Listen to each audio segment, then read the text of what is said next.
This is FYI News 13, brought to you by SSPTV and the Hazleton Standard Speaker. For your information, the candidates are coming. Find out where Democratic hopefuls for president will be stopping in Northeast PA next. Good evening and thank you for joining us at FYI. I'm Ken Kara and let's get right to your local information from FYI and the Hazleton Standard Speaker. The push is on for votes in the Keystone State. Democratic presidential candidates Bernie Sanders and Hillary Clinton are both headed to Scranton. Sanders will host a town hall at the Scranton Cultural Center tomorrow. The event is free and open to the public. Doors open at 10 a.m. It is first come, first serve. Clinton will make a stop in Scranton on Friday. Details have not yet been finalized. Pennsylvania's primary election is Tuesday, and SSPTV will have live election night coverage from 8 p.m. until 10 p.m. The controversy over a proposed automobile shredder for Hazel Township is headed to Luzerne County Court. Joseph Kress is looking to install the shredder at his business, Harry's U Pullett. A neighbor, Frank Skakowski, opposes the project and challenged it. Kress's attorneys say that he obtained a zoning permit in November and that the challenge was filed too late. A new principal has been appointed for one Catholic school in our area. Jean Susko will take over the helm as principal at Marian Catholic High School in Tamaqua, effective July 1st. Bishop John Barris of the Allentown Diocese approved Susko's recommendation by the school's board of directors. She will succeed Sister Bernard Agnes Smith, who has served as school principal since 1998. Susko's resume includes teacher, middle school principal, and assistant high school principal in the Catasauqua Area School District. The Laurel Mall continues to grow and evolve. The ribbon was officially cut today to officially unveil some brand new kiddie rides. One of the people in this shot went on one of the rides. I won't say who. They are in the Dunham Sports Wing of the mall across from the pet shop. Little ones can now enjoy a brand new carousel and some additional rides, including Bob the Builder, a bull ride that's pretty sweet, and more. The mall recently added new rides in the Kmart wing as well, providing a fun family atmosphere for everyone. The second ribbon was cut for a familiar store with a new look and a new name. The ribbon was officially cut on the brand new Sneaker King store. Sneaker King was formerly known as SK8 and is located across from the shoe department. The store has been completely remodeled with a great new look and great brand name shoes and clothing. The latest additions come on the heels of the recent big announcement that TJ Maxx will soon join the list of merchants here at the Laurel Mall in Hazel Township. If you love to read, don't miss the 16th Annual Standard Speaker Huge Used Book Sale, also taking place at the Laurel Mall. The popular sale gets underway tomorrow at 10 a.m. and continues through Sunday at 5 p.m. at the mall. Choose from romance, fiction, nonfiction, children's books, and so much more. Even VHS tapes and CDs are available. They are hard to find now. The prices are great. Paperbacks are just $1. Hardcovers are $3. All proceeds benefit area school students through the Standard Speaker's Newspapers in Education program. What do you get when you mix a craft show with a jazz concert? A fabulous event to benefit the Hazleton Area Marching Cougars Band. The unique fundraiser event takes place this Saturday at the Hazleton Area High School. The craft fair from 11 until 3 p.m. in the school gym, and the jazz festival in the auditorium from 2 p.m. until 5 p.m. We talked with Joseph Stefanko, the director of bands for Hazleton Area High School. The craft fair is from 11 to 3, some great opportunity to see some great local craft vendors. We have over 50 vendors.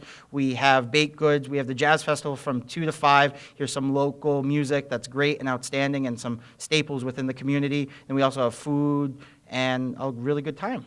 The money you guys are raising, what is it for? Where will it go? What do you need the funds for? The money is going to help us achieve our goal of attending the National Memorial Day Parade in Washington, D.C., help offset some of the cost. We're taking a nice number of students to represent this area at our nation's capital on Memorial Day. That's very nice. So is that this upcoming Memorial Day, or that's... That's this upcoming Memorial Day. We'll be going away for a 2-day trip. We'll see some of the museums down there, see some of the Smithsonian museums, and then perform on national television on that Monday. Tell us about the Jazz Ensemble and what they're going to be performing this weekend. The Jazz Ensemble consists of approximately 20 students who participate in the high school music program. This year with the outcoming Miles Davis movie, we're doing a tribute to Miles Davis. He was one of the great innovators in the jazz realm and in the jazz genre. The students will be performing some of his greatest works, providing a highlight or an overview of his life, and you'll hear some great music from other local groups as well that day. Yeah, who else can you tell us? Who else is Yeah. coming out? Do you know? We have the Hazleton Area Music in Our Schools Month Jazz Ensemble, which is an audition-only group. We have Valley Elementary Middle School, which is right down the road, so part of the district. And then outside the district, we have the Wyoming Valley West Middle School, Wyoming Valley West High School, Crestwood, and then the Marywood Jazz Ensemble as well. Hazleton Area High School Band will also be performing at the Rock and Roll Hall of Fame soon, so good luck to them. And again, the craft fair is from 11 until 3 and the jazz concert from 2 until 5, both at the Hazleton Area High School this weekend. Earth Day is this Friday, and improvements are being made all this week at the popular Rails to Trails in Hazleton. Lisa Sugart sat down with Bob Skolsky, the executive director of the Greater Hazleton Civic Partnership, which oversees the trail, to get the details on a community yard sale being held to benefit the popular site. And the sole purpose of the yard sale is to raise enough money to pay for our liability insurance. To keep the trail open to the public, we need to have liability insurance, so that big bill comes in every year. So here's your chance, especially if you're a Rails to Trails volunteer or you love to use the Rails to Trails. Bring any items that are in good condition that are sellable up to the trail Saturday before 9 a.m., Saturday, April 30th. Donate them to us. We'll sell them for the benefit of the Rails to Trails. Or you could call it a week before if you have large items, and we'll actually pick the items up and sell them. And then if you just want to sell for your own benefit, you clean out your garage or whatever, you can rent a space for $10 and sell your own items, or you can rent a space for $20, which will give you a table and chair to sell your own items. So that's a win-win situation. Everybody wins, the Rails to Trails makes money, and people can as well. So do you have a deadline for when they can sign up, or they should call you, I guess, soon to let you know? Yes, the sooner the better, to sign up, but there's no deadline. Like I said, 8:30 Saturday morning, you could bring items up and we'll sell them. Now, speaking of the Rails to Trails, I know you have a lot of organizations coming out to help in that. How are things going? Is it going to be bigger and better and more beautiful than ever this year? Oh, definitely bigger and better. We always have something going on. Right now, we're in the development of the picnic area up at the parking lot, but Earth Week and Earth Day is going to be quite a celebration this year. We're an environmental organization, the Rails to Trails Committee, and we like to celebrate Earth Week. So we have MMI students from their Interact Club coming to plant trees using water box technology, a new technology to help seedlings grow, especially in the coal-mined soil that we have in some areas of the trail. And then we have over 20 American Eagle employees coming out to help, and they're always such a big help out at the trail.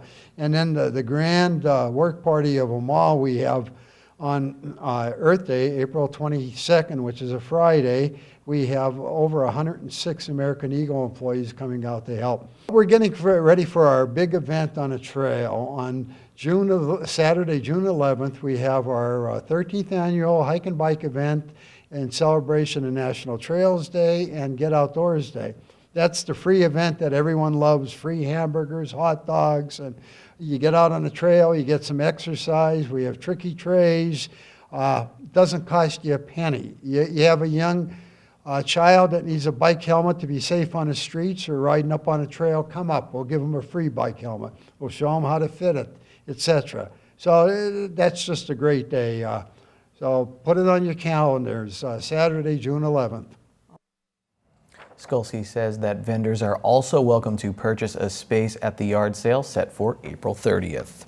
Coming up next on FYI, we'll talk about the upcoming summer season at the Hazleton Archery Club, and in sports, we'll get to know MMI softball pitcher Desiree Dinko.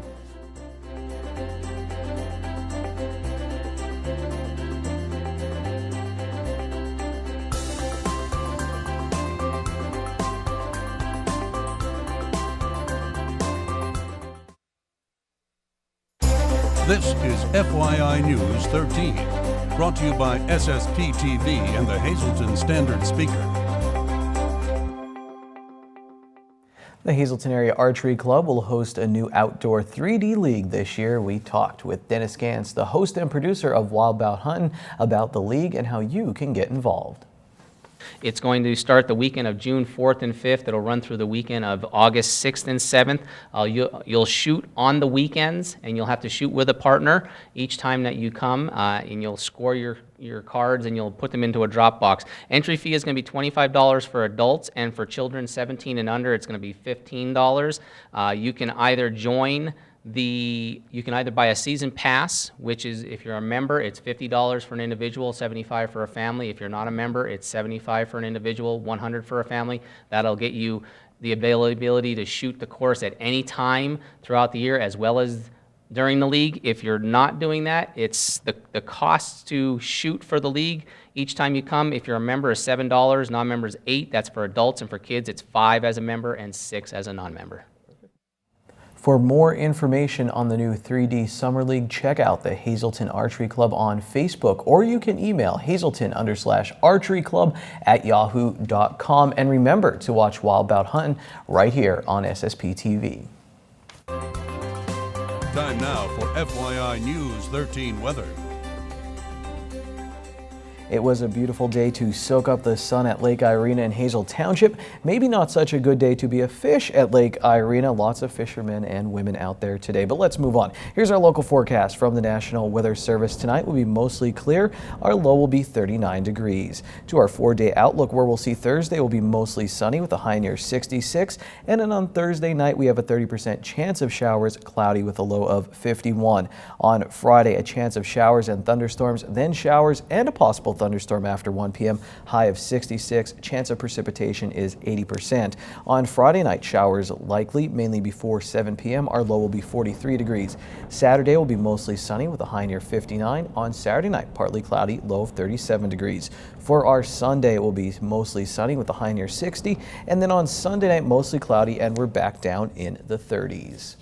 Our weather forecast on Wednesday is brought to you by Edgewood by Sand Springs. And I know all of you home renovation fans out there want to see the progress being done at Edgewood. Sand Springs, who recently purchased the area landmark Edgewood in the Pines, plans to have renovations complete by Mother's Day. Now there's a new roof on the pro shop and the banquet hall outside. Inside, the ballroom has been gutted and the new bridal suite has been framed.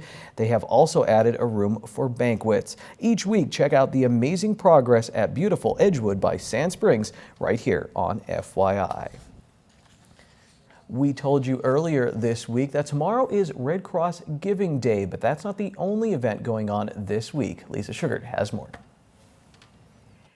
Smoke detectors are a vital part of everyone's home, and there is a need for them in many homes across America and right here in our area. Back on March 5th, the American Red Cross went door to door in the Hazleton area, and guess what, folks? They're going to do it again. I'm pleased to welcome back two gentlemen from the Red Cross, Dave Skutnick, who is the communications manager, and Bill Goldsworthy, who is the executive director of NEPA, it's American Red Cross. Bill, tremendous success. When you told me the number of smoke detectors you put in on March 5th, how many? It was a one-day record for installations, 270 smoke alarms in one day we installed on March 5th here in Hazleton. So for people who aren't familiar with this, you literally go door to door and they're free. Yes, they are. We go door to door. We let you know we're coming a couple days in advance, and if you open your door on that Saturday or whatever day it is, we'll install free smoke alarms throughout your home. We partnered with the Hazleton Fire Department, and they've been a great mutual agreement between the two of us, and we're looking forward to doing it again very soon. Now, what was the reaction of the people when you put the smoke detectors in? Were they like very welcoming, saying, come on in? Absolutely. Unfortunately, you've had a rash of fires down here recently in the Hazleton, West Hazleton area, and yes, they're very welcome, they're very supportive, and they're glad to have free smoke alarms to help save their lives and their families' lives. Well, I think it's a really wonderful effort that you guys are doing. Dave, you're doing it again, so tell us when and what you're doing. Coming up Saturday here, April 23rd, we'll be meeting at our West Hazleton chapter office on Susquehanna Boulevard, Route 93 there. We'll be meeting around 9 a.m., do a little introduction, do some training. So anyone who's interested in volunteering on Saturday, come on down. We'll see you at our office at 9 a.m. And then around 10 o'clock, we kind of pack up the cars and head out into the neighborhoods in the city of Hazleton. We'll be going door to door. If you're not going to be home Saturday, or if we don't get to your neighborhood, you can still get free smoke alarms installed by the Red Cross. You can just give us a call at 1-800-42-CROSS. So 1-800-42 and then CROSS. And you had an overwhelming amount of support for volunteers coming out last time, so that's what made it such a success. That's right. Yeah, we can't do it without the volunteers. Dozens and dozens of volunteers, Red Cross volunteers, folks with the fire department, and some other community groups helped us out as well. And we're looking forward to getting everybody together again this Saturday. All righty, they're going door to door. They're making sure everybody has a smoke detector, making sure that your home is safe. Thanks again, Lisa. And remember at home to donate to Red Cross Giving Day. Call 1-800-RED-CROSS or log on to redcross.org. Now here's your midday winning lottery numbers up on FYI. Pick 2, 27, pick 3, 831, pick 4, 4658, and pick 5, 01, 420. Spring is here and the Shop 2 has everything to beautify your home. At the Shop 2, you can shop through the decades, the 20s through the 60s and more, with something for everyone's taste in vintage and antique home decor. Beautiful furniture, art, collectibles, local items, garden decor, and so much more. Find your favorites and lay them away at the Shop 2 with 2 convenient locations, 105 East Broad Street and 7 and 9 East 11th Street in Hazleton. The Shop 2, your gently used antique and home decor consignment shop. New consigners accepted. Check them out on Facebook. That's the Shop 2. Sports is next on FYI. We'll see you soon.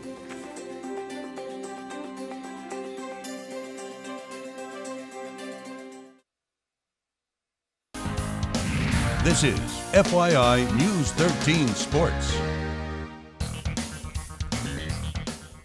Well, I always knew Russ Kanzler would take my job one day. It was only a matter of time. The Cunningham Crusher is great on the baseball field and in the broadcast booth. The former major leaguer will now be working with the Scranton Wilkes-Barre Rail Riders front office, helping them market the team in the Hazleton area. He will also work as a color commentator for the team's television broadcast alongside play-by-play man John Sadak. Kanzler was a standout at the Hazleton Area High School who was drafted by the Chicago Cubs, and he made his big league debut with the Tampa Bay Rays and was named International League MVP for their AAA team in Durham while he was playing there. Most recently, he played with the Lehigh Valley Iron Pigs, the Phillies AAA team. Congrats to Russ. The MMI Lady Preppers softball team is filled with some young talent already making an impact in Freeland, but they also have 3 seniors providing leadership and confidence in 2016. Shaylin Heft and Alyssa Familette and Desiree Dinko. Dinko is a pitcher who will be playing at Immaculata University next year. Over the weekend, she picked up 2 wins for MMI, including a 1-hit shutout against GAR. I recently spoke with MMI's ace, and here's the story. MMI's defense got off to a rough start against Myers. A run would come in on this play, but Desiree Dinko, in the center of it all, is unfazed. She never glances at the runner coming home. She just helps guide the defense on the field. When the inning is over, she's in the center of everything once again, slapping gloves and handing out words of encouragement. I think I learned that you need to be a leader on the mound. I mean, even though, whether your team has errors or whether maybe they're fighting, on the sidelines or whatever, you have to pick them up. You have to say, hey, come on, there's 2 outs, we got to get the last one or, get the first one no matter what the situation is. So I think positivity and just keeping everybody on the same page is really important. The Lady Preppers have a lot of young players, and Dinko knows what it's like to be an underclassman playing in the Wyoming Valley Conference. She played third base for MMI's varsity team as a freshman. She also knows a thing or two about battling adversity. When she was just starting out pitching in 6th grade, she broke her ankle and had to stay off the field for an entire year. It definitely made me work harder. I mean, I definitely missed it, and I was, on crutches for a couple months, and I had to go through therapy as well. So it was a really, really long process, and I really missed it. So when I did get back on the field, I went 100%. Dinko is from Whitehaven, and she started playing softball at 7 years old. She remembers practicing in her yard with her dad. Nick Dinko would coach his daughter throughout her career, and now he's in his 2nd season as MMI's softball coach. He says he saw something special in his daughter when she was just 8 or 9 years old. How challenging is it when you're working with your daughter, when you're coaching her? But she said you guys have had this relationship pretty much since she was 7. Is it a challenge or is it just natural now? Well, it's pretty natural now. She's pretty easygoing, and I can't say I am, but she's easy. She's easygoing. She's a good student, and she learns well, so it's not a problem. Desiree says it was just last offseason when she seriously started thinking about playing softball in college, even though it's always been in the back of her mind thanks to her dad. He always believed in her, and while she'll have a new coach at Immaculata University, the lesson she learned in her yard back in Whitehaven will always be with her. But something that, always gets me, makes me think of him is start off with a strike. that's the first thing. You want to get ahead on the count, and sometimes I do get a little bit behind on the count. So the most important thing that he has probably told me is start off with a strike. What was so striking about this performance from Dinko was her leadership. MMI lost the game 7-6, but they didn't hang their heads after falling behind early. Instead, they battled and hung in there against a tough Myers team. With such strong skills in the circle and in the dugout, she's sure to start her college career off with a strike. Well, I think it's time we move on to the FYI Standard Speakers scoreboard. The Hazleton area softball team, they stayed unbeaten in the Wyoming Valley Conference with a win over Lake Lehman.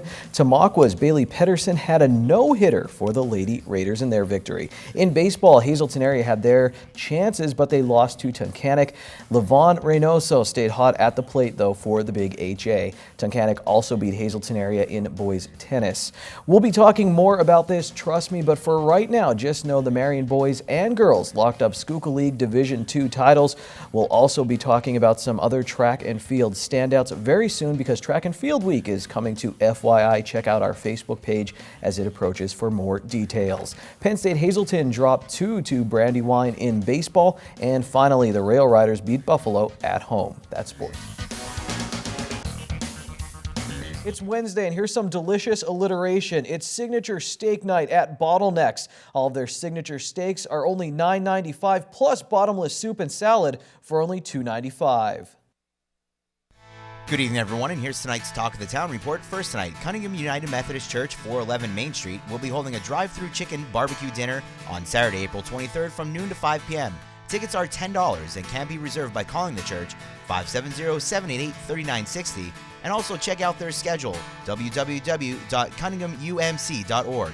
And one more quick announcement, Holy Trinity Orthodox Church, 223 South Kennedy Drive in McAdoo, be having a fish meal followed by a biblical lecture Sunday, April 24th from noon to 2 p.m.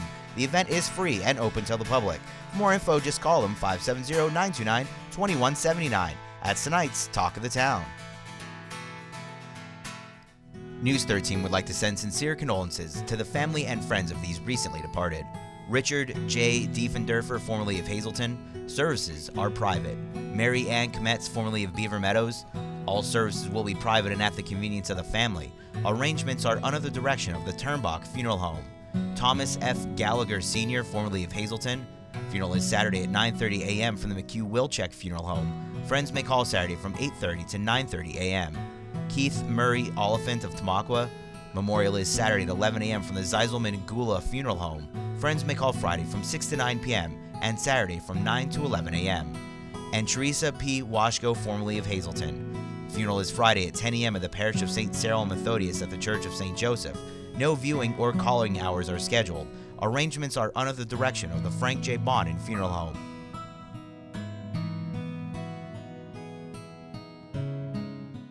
And finally on FYI, a woman who was a 19th century abolitionist and a leader of the Underground Railroad will replace U.S. President Andrew Jackson on the $20 bill. Harriet Tubman will become the first woman on U.S. paper currency in about 100 years. The news came from a Treasury official who spoke on the condition of anonymity.